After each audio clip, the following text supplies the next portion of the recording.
Good afternoon, it's Mayday here. Mayday, Mayday alert, and we got a student game. 74% versus 74%.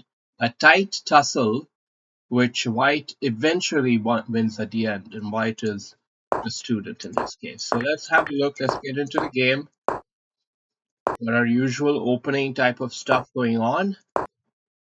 And White has a good structure.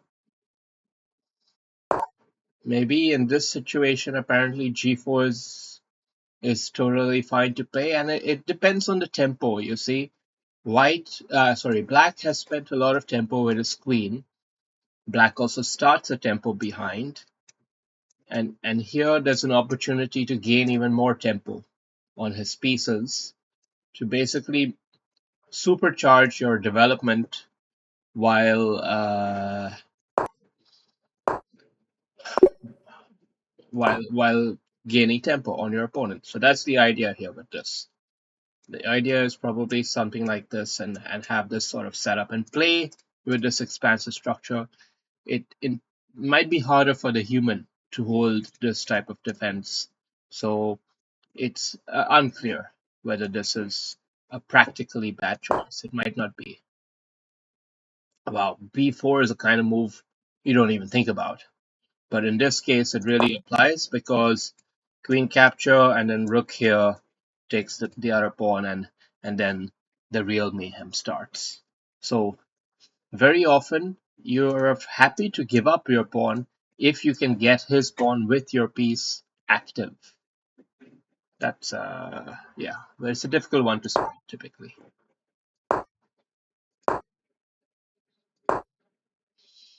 White, to your credit, White is very safe and solid. To your discredit, is unambitious. It's not ambitious today. They're just developing, and that's fine. It's fine. You keep an edge, but waiting moves like this, you can't wait for the dance. You got to make the dance. You can't wait for shit to happen. You got to make it happen. And why is it so hard? Well, it's because it's because you're not sure what to actually do. That's the reason. That's the reason. Now here, I I acknowledge it's not easy. Like ideas which come to mind for me are knight e4, opening an attack on the queen, simultaneously threatening to take here. But if we take there, bishop takes back, I don't see how it really helps anything. So I'm not sure if it's such a good idea. Castling is a universal good idea. Knight here is a pretty good idea because it's a relatively advanced centralized knight. This bishop is anyway a little bit awkward, so trading it off is good. You can even take back with the knight, gain tempo on the queen, then develop this pawn up. Lots of stuff can happen. Anyway, b4 played here, and now black is just consolidating his structure, and white has to deal with a slightly weakened, isolated pawn, and he doesn't deal with it in the right way. This is not the good move here. But fortunately, black lets him off the hook, and white has enough time to patch up his weaknesses. White has enough time to patch up his weaknesses, but this is a game of low error play. It's a game of low error play, not a game of high class play, if that makes any sense. It's all good. It's all good practical choices.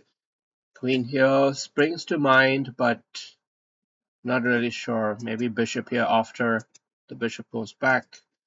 Then f6, castling, and then start to attack this pawn. Those are the kind of ideas which come to my mind. Castling is a key step, though. The queen is premature at this point because the pawn is well defended.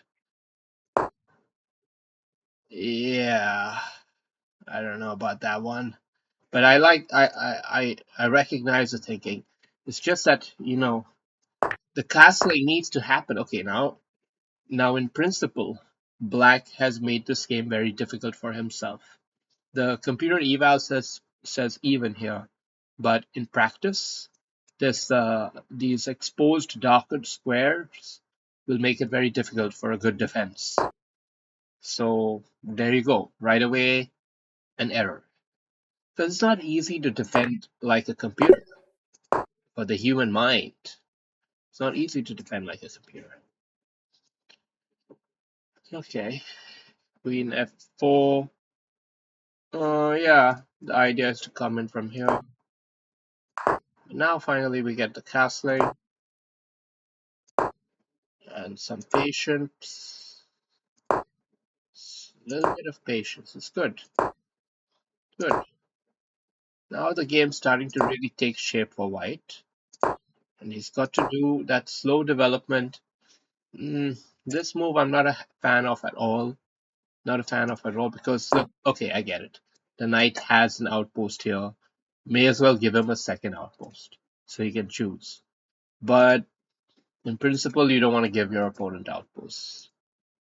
Even though this kind of makes the pawn structure neat, that your bishop is holding everything, everything is secure, it'll make it very difficult to advance the game.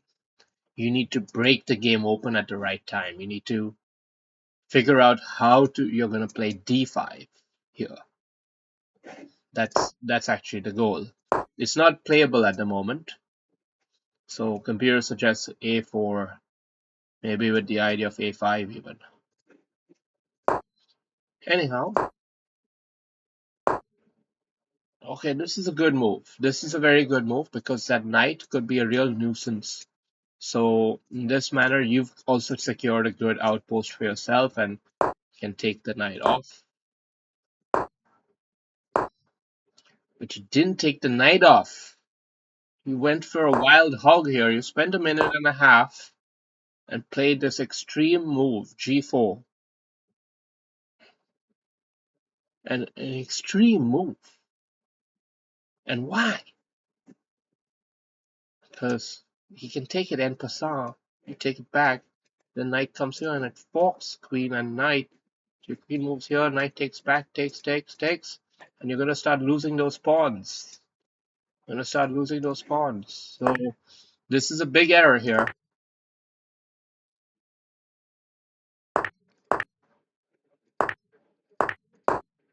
Big error here. And he's going for the jugular on you. He's going for the mate. He's going for glory. And oh my god. It's a powerful shot here from black. It all started with that wild g4 slog. And now is black going to be able to convert the advantage? We already know that he doesn't. But what is the mistake here? What does he really miss? So the good news for white is you've maximized the effectiveness of the bishop. That's the good news. And good pieces make it easy to play good chess. Uh, so even though you're behind, it's easy to play. So you make up for the skill deficit with a good position. But you're missing some key moves, which involves bishop here, queen here, and attacking the spawns. That's what you got to start doing. Okay. Black missed his chance here to get a pawn and enter into this line. So now the tables have turned. White starts the full-blown attack here.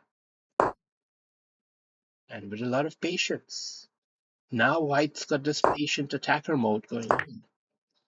But a greedy offside pawn. Very often, this greed here is not good, for lack of a better word. Greed hurts. Greed cuts through and captures the essence of the flawed human being. Greed in all of its forms. Greed for pawns, greed for material. And as you see, with this offside pawn taken, now the queen is offside here, and therefore black has a chance for a counter strike. Now, what does this counter strike look like in practice? I'm not sure yet about, honestly. I don't know what is Black's counter-strike plan. Yeah, what could it be? It might involve a capture, and then queen down check, and then get the rook in the game or something like this. But let's actually evaluate. Yeah, it's a sack. So Black has a chance here to sack and get some action going here, which compensates for, and it's all because of that offside ball. So at the high level play, you'll get punished for a greedy capture. All right. In this case, White just has more material to lap up. He could have taken this pawn, would have been slightly better. And now we got mate in two. Doesn't see it, but he resigns here, or he just ran out of time. He just ran out of time. All right. A fairly good game. What can we learn from this? What we learn, or what I observe, is that good pieces make it easy to play good chess. Greed is still a factor for noobs as well as advanced players. And when you're behind, Black needs to smell the opportunity to sort of strike back here. He needed to smell this opportunity. He missed it. All right, good game.